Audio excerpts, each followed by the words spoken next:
welcome to the deep dive. Today we are getting into the very architecture of bad decisions. We're talking about cognitive biases. We're going to look at the mental shortcuts, the heuristics that our brains use to get through the day, and more importantly, how they so often lead us astray in really high-stakes situations. Things like finance, business, even just scrolling through your phone. Exactly. And this all goes back to the foundational work of Daniel Kahneman and Amos Tversky. What they figured out is that these aren't just random mistakes. Right. They are systematic, predictable errors in how we think. We like to imagine we're these purely rational beings, but these mental shortcuts are constantly pulling us away from that standard. And for this deep dive, we're going to ground the whole conversation in two of the big ones, the absolute titans of bias. First up is confirmation bias. The big one. It's that automatic, totally unconscious reflex to find and interpret information in a way that just confirms what you already believe. We're looking for validation, not for truth. Precisely. And the second one we'll focus on is the availability heuristic. This one is all about how we judge risk. We make massive decisions based on whatever examples are easiest to recall from memory. Because they were recent or emotional or just vivid. Yes. And if it's easy to remember, our brain just assumes it's more important, statistically, than it actually is. We substitute that vivid memory for actual probability. So our mission today is to unpack these, see where they're hiding in the real world, and figure out how the most successful people try to fight back, or maybe even use them. Let's do it. Okay, let's start with that comfort of being right, even when you're dead wrong. Confirmation bias. It feels like this bias is, having a bit of a moment right now, thanks to technology. Oh, it's having more than a moment. It's been put on steroids. That amplification is really the key thing to understand here. Social media platforms, news algorithms, they are literally engineered to validate what you already think. Because that's what drives engagement. That's what drives engagement. It creates this psychological feedback loop, the classic echo chamber.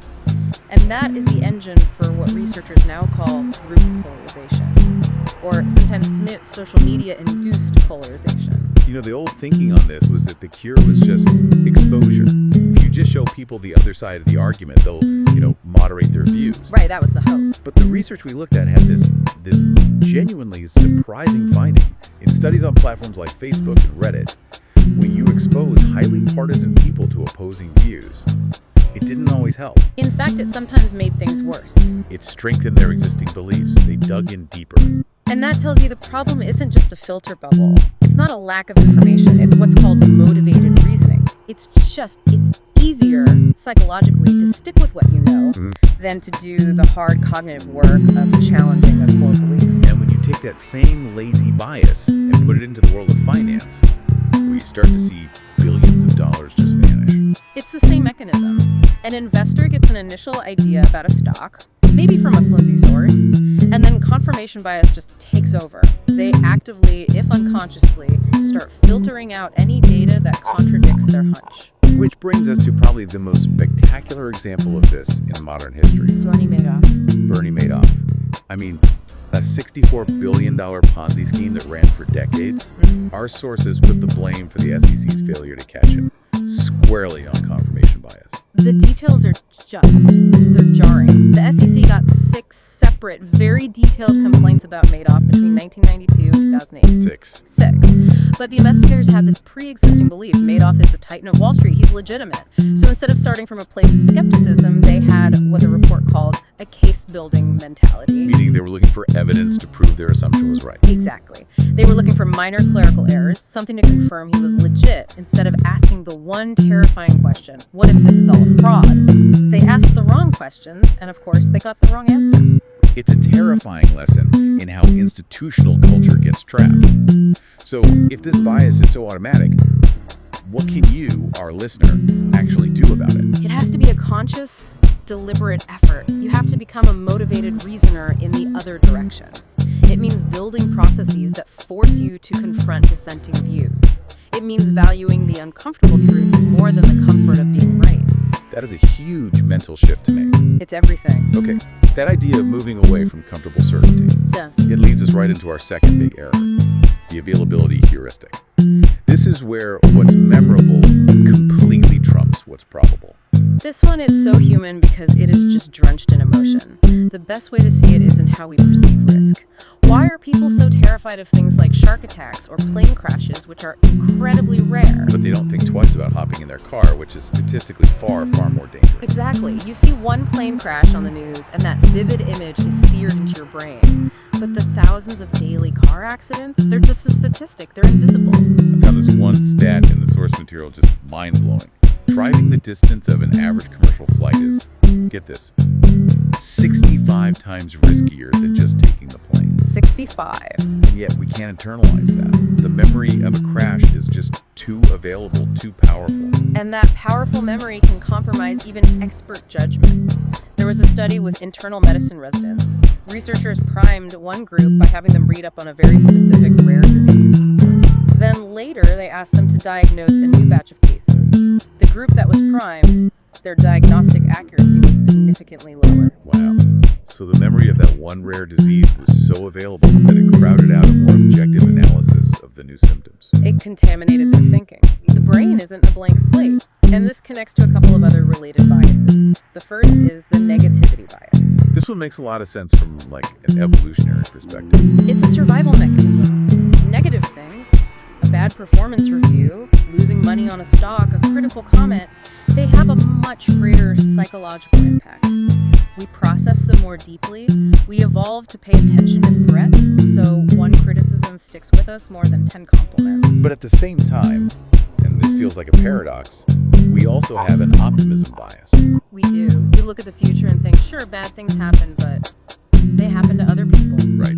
I won't get in a car crash. I won't get divorced. We overestimate the odds of good things happening to us and underestimate the odds of bad things. It's great for motivation. It's what makes us start businesses and pursue goals.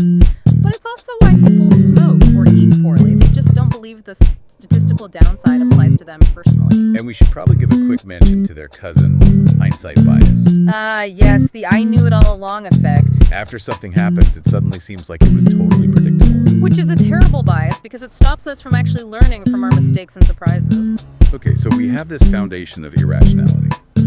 Let's shift gears now to how this gets exploited in the real world. We're talking commerce, business, starting with the incredible power of the anchoring bias. Anchoring is pure psychological jujitsu. The first number you hear in a negotiation or see on a price tag, the anchor, it sets the entire frame of reference. Even if it's a completely ridiculous number. Even if it's totally arbitrary, every adjustment you make after that will be tethered to that initial anchor, and usually the adjustment isn't big enough. The Williams-Sonoma bread maker story is the perfect example. It's a classic. They had a bread maker for $275 and it just wasn't selling. So what did they do?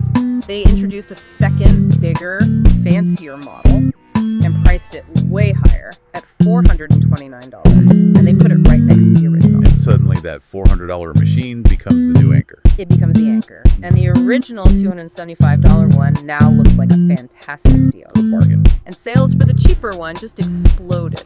You see this everywhere now. Software subscriptions.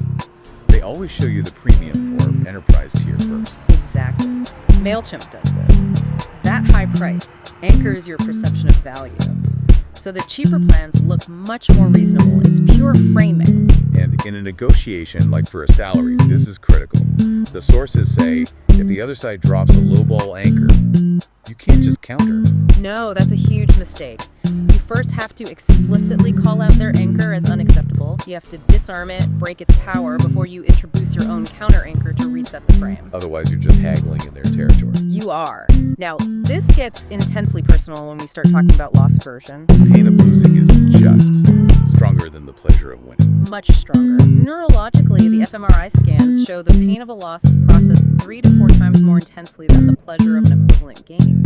It lights up the insula and amygdala are fear centers. 3 to 4 times, that's a huge asymmetry. And it directly leads to terrible investor behavior, what they call the disposition effect. Absolutely.